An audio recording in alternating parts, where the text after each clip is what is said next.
আমরা মনে করি নামাজগত অবস্থায় মারা গেছে উত্তম মৃত্যু, বাবারে খানা খাইতে যে মারা গেছে এটা উত্তম মৃত্যু। সড়ক দুর্ঘটনায় মারা যায়, গমের ঘরে মারা যায়, কত না দুর্ঘটনায় মারা যায়। আল্লামা মুফতি আমজাদ আলী সাহেব তার কিতাবের মধ্যে লিখতে যায় বললেন, মানুষ শোনো, 70টা তাজা উটের গায়ের চামড়া জবাই না করিয়া উল্টো দিকে টান দিয়ে লবণ আর মরিচ লাগায় দিলে যতটুক যন্ত্রণা হয়, এর চাইতে 70 গুণ যন্ত্রণা হলো একটা সাধারণ মৃত্যু।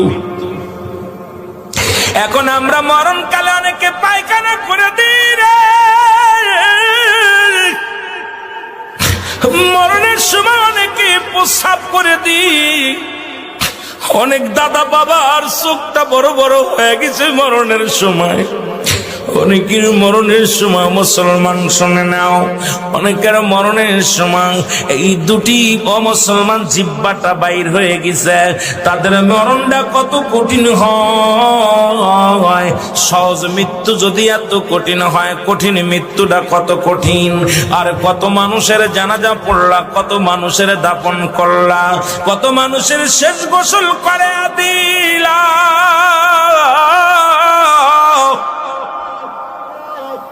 আজকে একবারও চিন্তা করলে না তোমার গোসল কে করাইবে, তোমার কবর কে খুঁড়বে, তোমার জানাজা কে পড়বে রে মুসলমান, তোমার কে তোমার দাফন করবে? আল্লাহ, এই কার জন্য তুমি সুদ খাও, কার জন্য ঘুষ খাও, কার জন্য জিনা ব্যভিচার করো, কার জন্য মিথ্যা মামলা দাও, মিথ্যা কথা বলো, কার জন্য পরের বউ ভেঙে নিয়ে যাও, কার জন্য তুমি অন্যায় পথে পা বাড়াইলা, দুনিয়ার সম্পদ করলাও। এই দুনিয়ার সম্পদ খাবে লোকে, তোমার দেহটা খাবে পোকে। এই দেহ কেন তোমার পোক পাকালিতে খেয়ে ফেলবে? ও মুসলমান, এমন দেহ করো যে দেহটার মধ্যে পোকা লাগবে না, যে দেহটার মধ্যে কোনো পোকা মাকড় এসে লাগবে না, সাপ বিচ্ছু লাগবে না।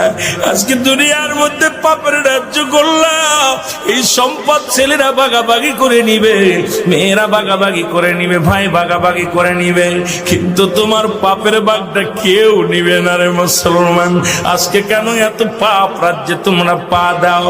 কেন তোমরা নামাজ পড়ো না? কেন রোজা রাখো না? কেন তোমরা শরীয়তের বিধান মানো না?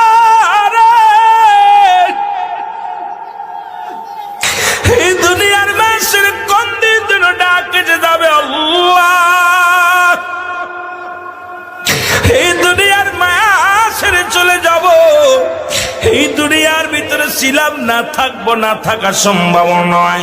এই জন্য চোখের পানি ছেড়ে দাও, কাঁদো চোখের পানি। যে চোখ দিয়া মাছের চোখের মতো একটু পানি গড়াইয়া পড়বে, আমার আল্লাহ চোখ দিয়ে জাহান নামে দিবে না। ও মুসলমান, কত আলোচনায় বসলাম, চোখের পানি আসে না। কত বক্তার ওয়াজ শুনলাম, কেন অন্তর কাঁদে না? কেন আমাদের অন্যায় পথে এত ধাবিত হয়? কেন আজকে এত অন্যায় করি?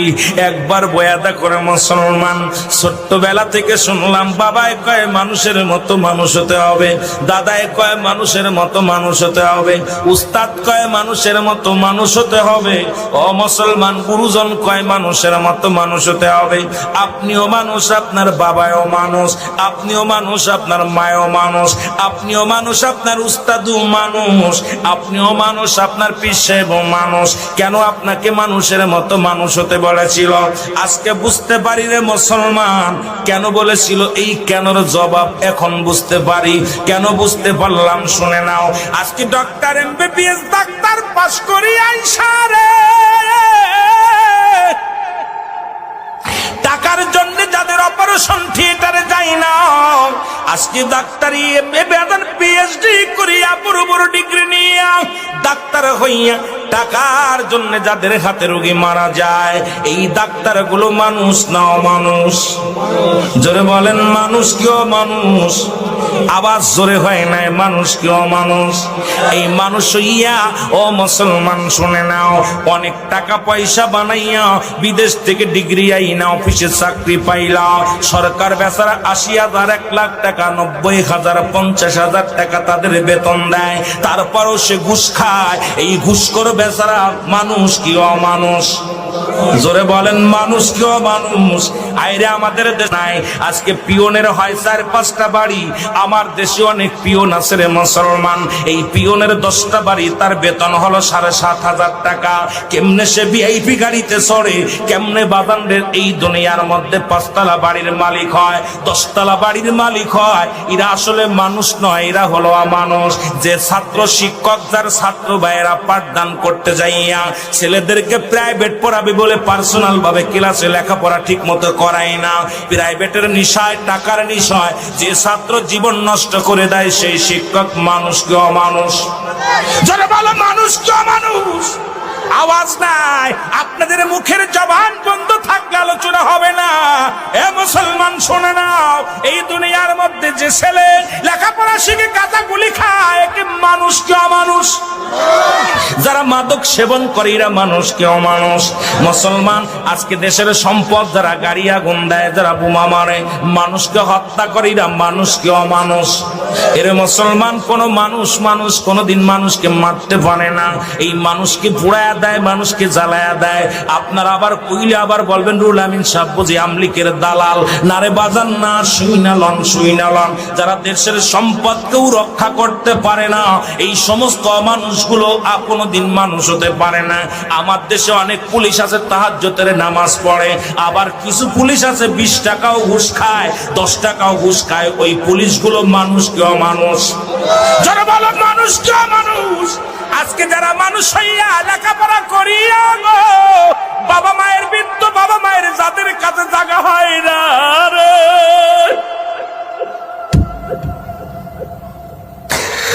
আজকে যারা বাবার জায়গা হয় না, মায়ের জায়গা হয় না, আমার দেশে প্রায় 90% সন্তান বাবা মার ভাত দেয় না।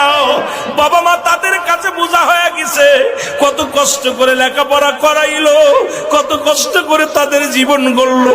এই সন্তানগুলো মা বাবার তাদের খোঁজ নেয় না। এরা মানুষ কা মানুষ? আরো জোরে বলো, মানুষ কা মানুষ?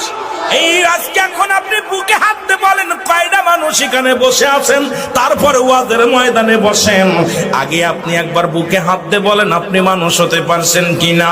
আপনি দুনিয়ার মধ্যে যত ফিতনার মধ্যে, দুনিয়ার মধ্যে ঝামেলার মধ্যে, আজকে আপনার কথা দ্বারায় মানুষ শান্তি পায় না, আপনার ব্যবহারে কষ্ট পায়, আপনার ব্যবহারে প্রতিবেশীর সুখ নাই, আপনার ব্যবহারে এলাকাবাসীর সুখ নাই। আপনি কেমন মানুষ, কেমন নেতা গো মুসলমান? তুমি নেতা হইয়া ঘুষখোর বদমাইশ সেই শুই না লও, আজকে বুকের হাত দিয়ে একবার এখানে বলতে পারবা কয়টা মানুষ জান্নাতের বাগানে বসেছেন? আমরা পৃথিবীর মধ্যে 99% মানুষই অমানুষ হয়ে গেছি। জোরে বলেন ঠিক কিনা?